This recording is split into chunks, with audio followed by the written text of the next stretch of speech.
Hey everybody, welcome back to our channel. This is Stacy, and today I'm going to be creating a card from products that were featured on our Stamp Wars 3, The Empress Strikes Back. We recently had our competition, our Stamp Wars, on Saturday the 10th of October. And if you missed the live, you can go back and watch the replay on Nancy Stamp's YouTube channel. And Nancy is what we consider our foiling empress, and so that is why this Stamp Wars was called The Empress Strikes Back, because we knew Nancy was going to be the host of this one because she knew what we were getting in our mystery packages that were mailed to us. And if you're curious about how Stamp Wars works, you can go back and watch a couple other videos that I've done already, and I give a little bit more explanation on it. Our sponsor for this Stamp Wars was Crafty Critta, and they provided us with foil art. And again, we had no idea what we were getting in our mystery envelopes or what the rules would be. So be sure to check out the video on Nancy Stamp's YouTube and let me know what you thought of it. It was a lot of fun. So this video is going to be a little bit different because I'm going to show you how to cut out some sentiments using the scan and cut. So you're going to start by loading your mat, pressing scan. You're going to want to do a direct cut, and in this case I was just doing black and white recognition mode. You may have also noticed that I ran my finger across the material, the paper, right before it was scanned, and that's just to make sure that it's stuck down to the mat real good and not going to lift.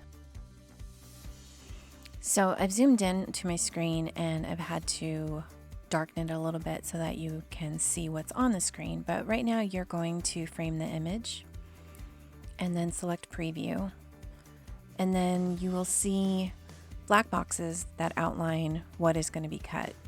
And I'm going to zoom in to take a better look at it. And as you can see on the screen, the top right object didn't scan very well, so we want to get rid of that. So by doing ignore object size, you can go in then and you can increase the dimensions, and what it does is it eliminate anything on the scan that is smaller than the size that you're specifying. So as long as the objects you're trying to remove are smaller than the largest objects that you have, this will work. And then it's a quick way to get rid of a bunch of little objects rather than deleting them one at a time. So now I'm going to zoom in and just make sure that all of the objects that I want to cut have the black outline around it. I'm also going to check the offset. I had already previously set this to 0.04 because I want a tiny bit of an outline. A test cut is another thing that I want to add. And so you're going to hit test, you're going to hit the triangle or whatever shape you want, and then you're going to drag it to, I always recommend dragging it to the bottom of your paper because that'll be the easiest way for you to access it once it cuts. And then you hit OK. And before we start the cut, we need to set the blade depth for the material that we're using. I'm going to start it at 6.5, and then once that's set, you can hit cut and then you hit start. And I do want to say that these sentiments are from the Christmas embellishments foil art, which is T0095 if you're interested. You may be wondering why you do a test cut, and the reason why you do this is because you have to manually adjust your blade, and so this is the way to ensure that your blade depth is going to be accurate for your project. You don't want to start cutting your project and it start cutting into your mat or not cutting at all. So in this instance, my blade was at 6.5. It cut a tiny bit into my mat, so I adjusted it down to 6, and I press the start button again, and then it just continues where it left off, so it'll start cutting out all the images. Now, if for some reason I had to make a larger adjustment to the blade depth, then I probably would have pressed the button on the screen, which would have taken me back to the previous screen where I can move my test cut object so that I can run the test cut again and it won't cut in the same exact place. Just another tip, when you're cutting, make sure that you watch the blade depth because it has a tendency to vibrate up or down. So the next thing that I'm going to show you is how to cut a frame around an object rather than doing a scan and cut. So you're going to hit pattern, shapes, and then you're going to select the shape and you're going to hit set, and then you're going to scan the mat in. Because what I want to do is I'm going to get the image of the mat, and then I'm going to add the rectangles around the images. So once it's scanned in, now you're going to rotate the shape. And then I'm going to adjust the size of the shape to fit the embellishment or the image. And once you have the frame to be the approximate size that you want, then I'm going to increase the number to 3, and that's going to make 3 total frames. And then I'm going to just move the frames over to the images. And again, then I'm going to just adjust the size for each one of the images to ensure that each frame is sized specifically for each image. And working on a screen this small, what I always do before I cut is to zoom in to check the placement, and you can also adjust things in this view. So just looking at this, I can tell where it's going to cut, and I'm happy with the placement. So I'm going to go ahead and start the cut. I won't be using these embellishments in the card I'm making today, but they are great to have on hand, pre-cut, ready to foil, so that if you need something on short notice, these are ready to go. These embellishments are also from the Christmas embellishments pack from Crafty Critta. And I also want to add that they gave us a discount code for 20% off anything on their site, and the code is SW20. So the next thing we're going to work on is foiling. My mink is set up off camera, and so what we're going to do is we're going to dust off all of the items and the back of the foil. Dust is the enemy of toner foiling, because any little piece of dust that is on your items will not allow the foil to adhere to the toner, which is the black part of this image. So I'm gonna put this through my mink. I'll bring that into view. And it is set on 4, and I'm also using a 100-pound piece of cardstock as a shim. I did speed this up a little bit for your benefit, but when you remove it from the mink, let it cool. You don't want to pull the foil off of the image until it's cooled down. And again, I won't be using all of these on the card I'm going to be putting together right now, but it is nice to have some on hand ready to go. Okay, so there's just one more element we need for this card, and it's going to be a background. So I'm going to be using this H&H Signs textile foil called Multi-Dot, and I'm going to be using a background from the Christmas Backgrounds pack from Crafty Critta. So remember, in each pack you get 4 different designs and 2 sheets of each design. The size of these backgrounds is 6 inches by 8 1/4, or 210 millimeters by 148 millimeters. They are located in Australia, so that is why they have a little bit different sizes than we're used to in the US. However, they still are a great size for 5x7 cards, or the normal A2 size cards, which is 5.5 by 4 1/4, which is what I'm actually going to be making. While we're waiting for that to go through the mink, I wanted to show you one of the cards that I made during Stamp Wars. This is using the Waffle Flower Merry die, and then the Merry Christmas is a sentiment from the Christmas Embellishments pack, and then the backgrounds are from the Christmas Backgrounds pack, and I ink blended around the edges of the layers, and then I have this very thin origami paper that I used as one of the layers as well, and it was like a bright metallic pink. And then the other thing that I was using in Stamp Wars that people were asking about were these torn edge title dies, and they are made by Dies to Die For, and you can find them on Amazon. So this background's been cooling, so let's do the reveal.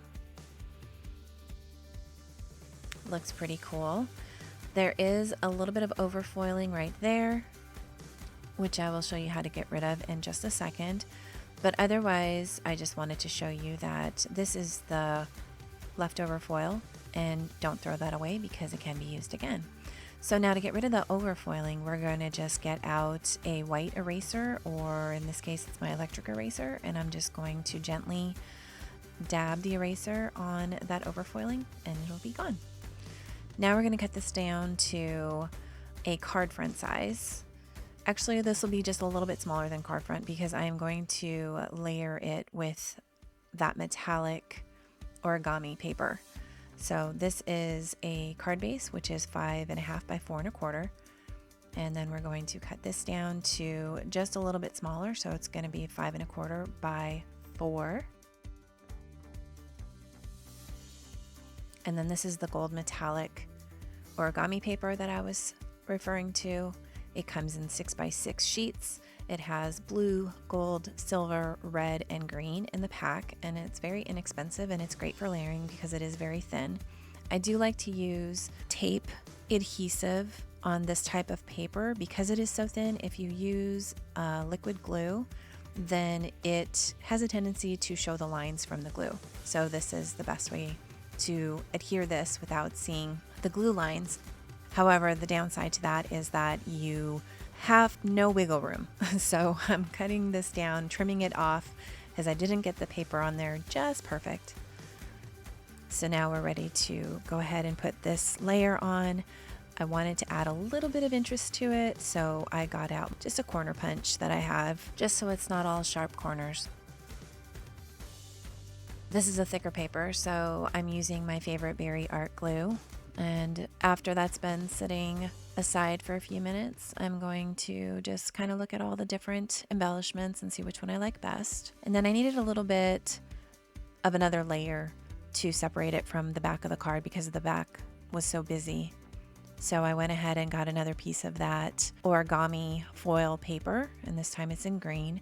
And again, it's very thin, so I wanted it to stand on its own a little bit better, so I just added a piece of 100-pound cardstock to the back of it. And then I'm going to also add a little bit more of an embellishment. So I'm going to add some red metallic thread, and so I wanted to show you how I do this. It's just simply prepping the backing of the item you're going to attach the thread to, because once you get the thread on your hands, you won't be able to get your tape ready. So add the double-sided foam tape and remove the backing from it and have it ready to go. And then you're just going to grab the thread and you're going to wrap it around your fingers. And I kind of spread out my fingers so that I can get more. And I'm just going to wrap it around my fingers a bunch of times. I'm going to trim it. And then I'm going to flip it kind of like into a figure 8. And then I'm going to lay it on the back of the foam tape. And depending on how much thread you have and how much foam tape you have, you can just simply stick it down to your next layer, or in this case, because there was a lot of thread that was kind of all over the foam tape, I decided to use some liquid glue. So I'm going to set that aside to dry. So once that was dry, I took a look at it and I didn't exactly love the design of the thread, so I decided to spread it out, trim it up, and just fan it around the sentiment. And now I'm just going to use some Barely art glue to place the sentiment, and this card is complete. So for Stamp Wars, we had to make 2 cards, and this is the other card I made, which had a very similar embellishment behind the sentiment with the gold thread. The other thing that we were given from Crafty Critta was items for a giveaway. So the 2 items that you're seeing here is Christmas tags and bold Christmas backgrounds. So let's take a look at what you get in the Christmas tags pack. There's 4 different designs and you get 2 of each. And then the bold backgrounds, again, 4 designs, 2 of each. So the way that you're going to enter the giveaway is to leave a comment below and let me know if you prefer traditional holiday cards or if you prefer non-traditional holiday cards. And then we will be doing the drawing on Saturday, October 17th. So please be sure to get your comment in by then. And again, I want to thank Crafty Critta for sponsoring our Stamp Wars this month. And don't forget to check out Crafty Critta website. I will link it below in the description. and also the discount code for 20% off anything in the store, which is SW20. And thank you so much for watching, and I'll talk to you next time.